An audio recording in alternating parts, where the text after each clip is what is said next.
এবং বন্ধুরা এবারের এসআইআর যে পশ্চিমবঙ্গে যে ফর্মটি এসছে অর্থাৎ এনুমারেশন ফর্ম, সেক্ষেত্রে বিহারের যে এসআইআর হয়েছিল তো সেই এনুমারেশন ফর্মের সঙ্গে মূল যে পার্থক্যটা রয়েছে সেখানে হচ্ছে এখানের এই যে কলামটা রয়েছে সেটাকে এক্সট্রা জুড়ে দেওয়া হয়েছে। তো এখানে এখন কিন্তু অনেকের মনে প্রশ্ন আসছে যে যদি 2002 সালের ভোটার লিস্টে যদি আমাদের নাম না থাকে তাহলে আমরা কোনটি ফিল আপ করবো, অথবা 2002 সালের ভোটার লিস্টে যদি আমাদের বাবা মায়ের নাম না থাকে তাহলে সেক্ষেত্রে রিলেশনশিপ হিসাবে, অর্থাৎ এখানে তো রিলেশনশিপ বলেছে, তাহলে এখানে রিলেশনশিপে আমি কার নাম দেব?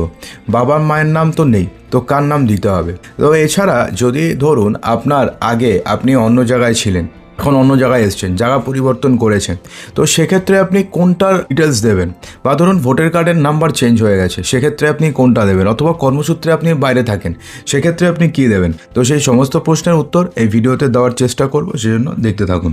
দেখুন, ফার্স্টে আপনাদের জানিয়ে দিই যে এই পার্টটি কিন্তু এবারের যে পশ্চিমবঙ্গ এসআইআরে এনুমারেশন ফর্মে ইনক্লুড করা হয়েছে, এটি বিহারের ক্ষেত্রে ছিল না। তো এক্ষেত্রে দেখুন দুটো কলাম আছে, আপনারা দেখতে পাচ্ছেন। তো এখন প্রথম যে প্রশ্নটি আপনাদের মনে আসছে যে কারা কোন কলামটি ফিল আপ করবে, ঠিক আছে? তো তার উত্তর হচ্ছে এক কথায় উত্তর, সেটা হচ্ছে যদি 2002 সালের ভোটার লিস্টে আপনাদের নাম থাকে তাহলে আপনারা সেক্ষেত্রে এই কলামটি পূরণ করবেন, এবং 2002-এর ভোটার লিস্টে যদি আপনাদের নাম না থাকে তাহলে সেক্ষেত্রে আপনারা এই কলামটি পূরণ করবেন। আশা করি প্রথমে আপনাদের বুঝিয়ে দিতে পেরেছি যে আপনাদের কাদের কাদের কোন কলামটিকে ভরতে হবে।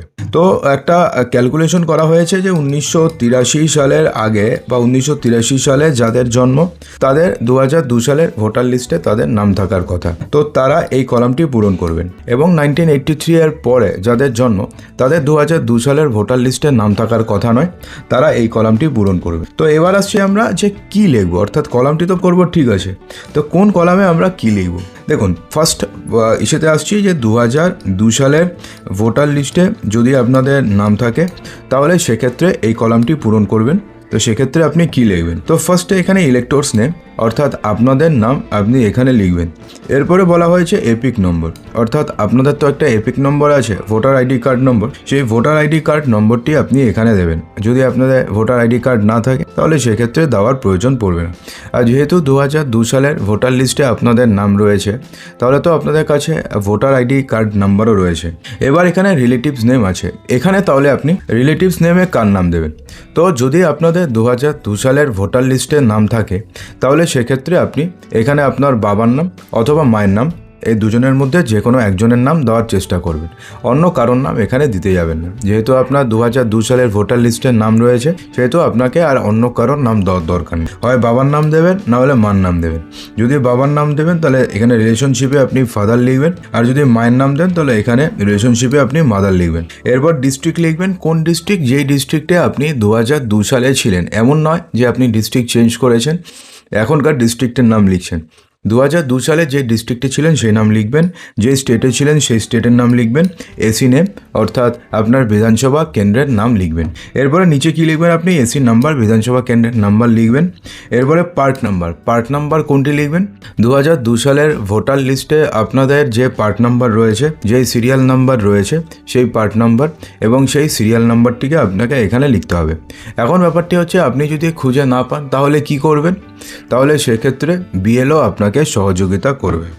তো আশা করি এই কলামটিকে আপনাকে সমস্ত কিছু বোঝাতে পেরেছে।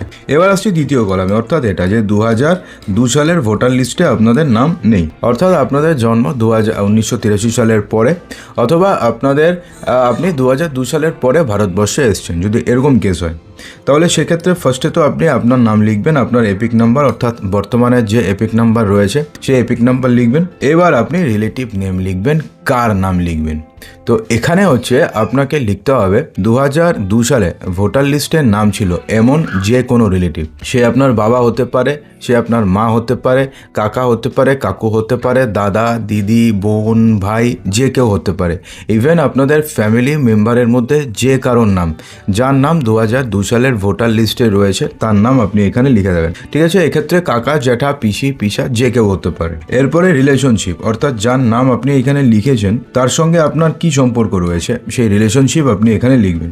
ডিস্ট্রিক্ট, অর্থাৎ যার নাম আপনি লিখছেন তিনি সেই সময়তে কোন ডিস্ট্রিক্টে ছিল সেই ডিস্ট্রিক্ট লিখবেন, সেই স্টেট লিখবেন, সেই অ্যাকাউন্ট এসি নেম লিখবেন।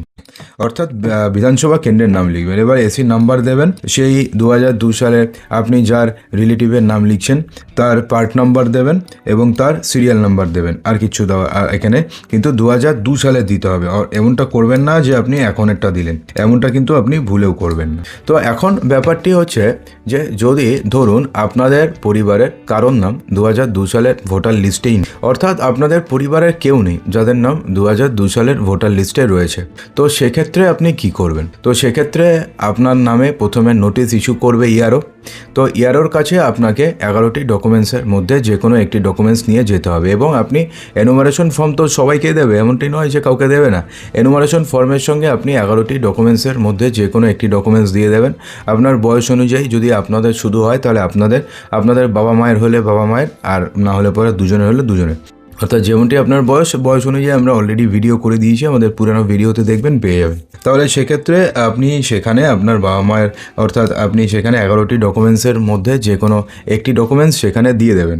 দিয়ে দেওয়ার পরে আপনার নামে ইআরও নোটিশ জারি করবে। তারপরে ইআরওর কাছে আপনাকে বলতে হবে যে 2002 সালের ভোটার লিস্টে কেন, কী কারণে আপনাদের পরিবারের কারোর নাম নেই। তাহলে সেক্ষেত্রে যদি আপনি সমস্ত কাগজ দেখাতে পারেন তাহলে সেক্ষেত্রে চূড়ান্ত ভোটার তালিকাতে আপনাদের নাম থাকবে। আর যদি কোনো কারণে দেখাতে না পারেন তাহলে সেক্ষেত্রে চূড়ান্ত তালিকাতে আপনাদের নাম কাটা পড়ে যাবে। এবং একটা কথা বলে দিই যে খসড়া তালিকাতে সবার নাম ওঠা হবে, অর্থাৎ এমনটা নয় যে খসড়া তালিকাতে কারোর নাম বাদ যাবে, বা বিএলও এসে কারোর কোনো ডকুমেন্টস পেলো না, সে বিএলও তাকে দিয়ে যাবে, এমন না। বিএলও যা দেবেন বিএলও সেটা নিয়ে চলে যাবে।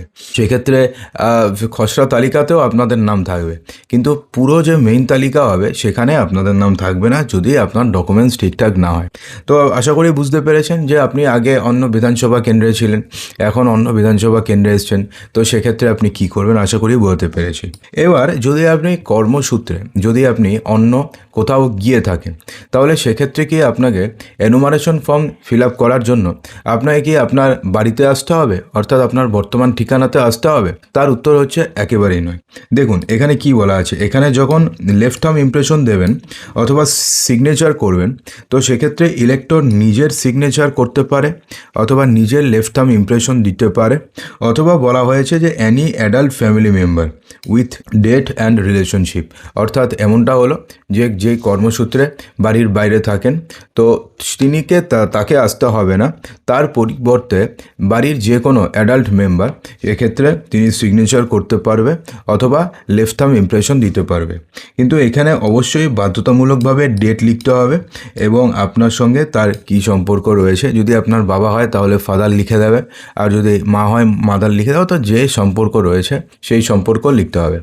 অর্থাৎ এমনটি নয় যে আপনি কর্মসূত্রে বাইরে রয়েছেন তবু আপনাকে জবরদস্তি আপনাকে নিয়ে এলো, এমনটা নাও হতে পারে।